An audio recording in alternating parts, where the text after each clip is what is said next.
Let me show you some of the first things that we can do on OPPO Reno 15.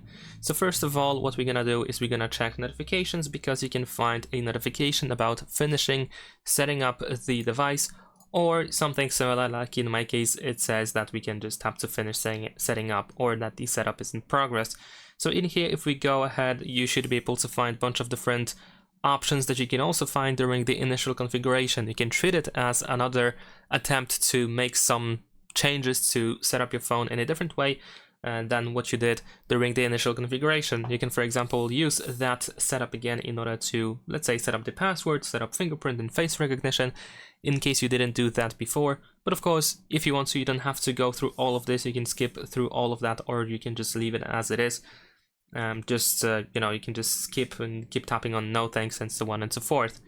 Now, of course, things like password and so on are quite useful to have as well, and I'm going to show you in a second how to set up the password, for example, in case you don't have that option or you just missed all of that completely. So before that, one of the things that I want to also show you is the app drawer settings. So if we go to the app drawer, then here we can tap on these three dots and we can go to settings. And if we go to settings, then we can, for example, disable app suggestions, so you don't have these suggested apps at the top of the app drawer. You can find some couple of more options in here, so you know, you can check them out and decide by yourself which options you want to have adjusted. Now, besides that, another important thing is, of course, the system navigation. So if we go to settings, then over here we can find system and update, and then we have the system navigation. In here we can choose buttons or gestures, depending which one you want to use. In case you want to use gestures and you don't know how to use them, your phone can actually teach you how to use these gestures. So you can use the tutorial over here. Each of these options also, or navigation methods, have additional settings that you can go through over here below, so be sure to check that out if needed. Of course, Google account is pretty much necessary to properly use the phone. For example, to have the access to the Play Store, where you can download apps. And if you didn't log into your account during the initial configuration, or if you have more accounts that you wish to have on your phone, then we can just go to users and accounts here in settings, then tap on add account. You want to choose Google in here, and then after a couple of seconds you can easily sign into your account. Of course, you can also create a completely new account if that's what you want, which is over here. So be sure to check that out. Now let's move on to the screen lock and biometrics, which of course we saw at the beginning of the video. If you decide to set them up, or for example update your password or something like that, you want to go to security and privacy in settings. Then in here we have the device unlock, and then we have the screen lock option, so you can set up the PIN code, password or pattern. If you choose any of these methods, and if you, for example, change your mind and you decide to use a different password type, you can still tap on use a different password type in order to choose, for example, 4 digits instead of 6, or you can use just a completely different password type. And besides that, we can of course create the face recognition and fingerprint sensor. We can set them up as well, but in order to do so, you have to have the screen lock password first. We also have the theft protection, which is another step that is definitely worth mentioning. You want to go through all of these different options, and you probably want to enable them in order to increase your chances of recovering your phone in case it is lost or stolen. So we have, for example, the identity check, the remote lock, find and erase your device, which is the Find Hub, and there is also the theft detection lock, offline device lock, and the SIM lock. And you can probably find even more options if we go to more security and privacy.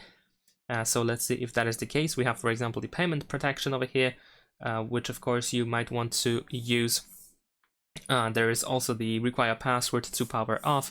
And is there anything else? I think that's pretty much it.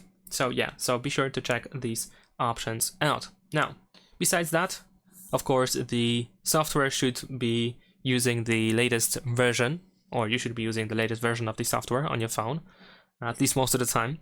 So if you want to check if you have any new updates on your phone, then you can go to System and Update, and then over here we can tap on Software Update. And if there is a new update, then you will find a download button here at the bottom of the screen. In case your phone is up to date, then you will see that information as well. In my case, the phone is up to date, so I don't have to worry about it, but still, of course, you want to check if there is a new update waiting for you. Besides the software, you also want to update your apps, of course. So to do that, we can go to the Play Store. What you want to do here is you want to tap on your profile here in the upper right corner, and then you want to go to Manage Apps and Device, and then in here you should be able to find, for example, restoring apps or apps that can be updated.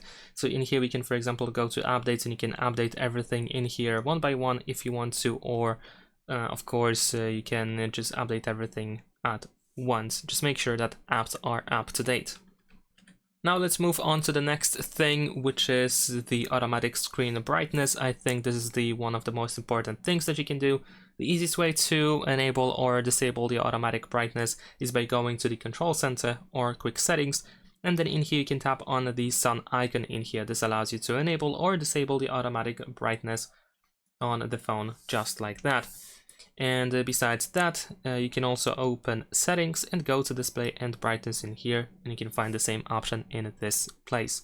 There is also the Wallpaper Carousel or Lock Screen Magazine. So if you go to the Home Screen, Lock Screen and Style, and then you swipe up over here from the bottom, and then go to Lock Screen Settings, then you can find the Lock Screen Magazine option, which is the feature that changes the lock screen wallpaper every time you go to the lock screen. So of course, in my case, I don't like it. I just like to have one wallpaper of my choice. So if you have the same, if you feel the same way, then of course you can turn this option off, and there we go. And then you should have just one wallpaper. And besides that, we can also go to battery settings. There we go. In here in battery settings, we can find a couple of things that are worth checking out, like for example, the maybe not power saving options, but the battery health. And in here you can set up the overcharging protection. So you can use smart charging or custom charging limit if you want to, of course. I'm not really pushing you to do so, of course. So you can set it up. And also in charging settings, we can find the smart rapid charging, which allows you to pretty much enable fast charging option to increase the charging speed on your phone, which is usually available if you use a genuine power adapter. And then we can also deal with a couple of different notifications, but this is mostly when you actually start receiving those notifications. If you go to notifications and quick settings over here, then we should be able to find some app notifications. We can switch from recent to all, so you have the alphabetical order. And then in here we can go through a couple of apps that might be annoying when you receive notifications, like for example the app market over here. We can turn it off. Most of the time we don't need that, and it is annoying to receive notifications from this app.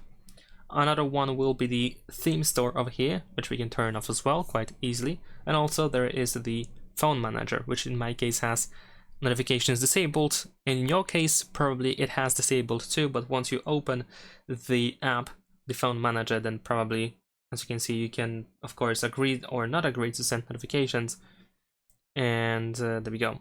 So it's up to you, of course, if you want to receive those notifications or not, but I believe they can be quite annoying to receive, especially every day. So you might want to turn it off. And I believe that is pretty much everything that you want to do at first on your phone. So once you do that, you can of course go ahead and, let's say, go through settings to, let's say, change the wallpaper a little bit. If you go to the home screen, lock screen and style, so over here you can change the wallpaper. You can turn on AOD and so on and so forth, so you can mess around a little bit. You can start installing your apps with the Play Store. And yeah, if there is anything that I missed in this video, then please let me know in the comments, so everyone can of course see that. And I hope this video was helpful. Leave a like and subscribe.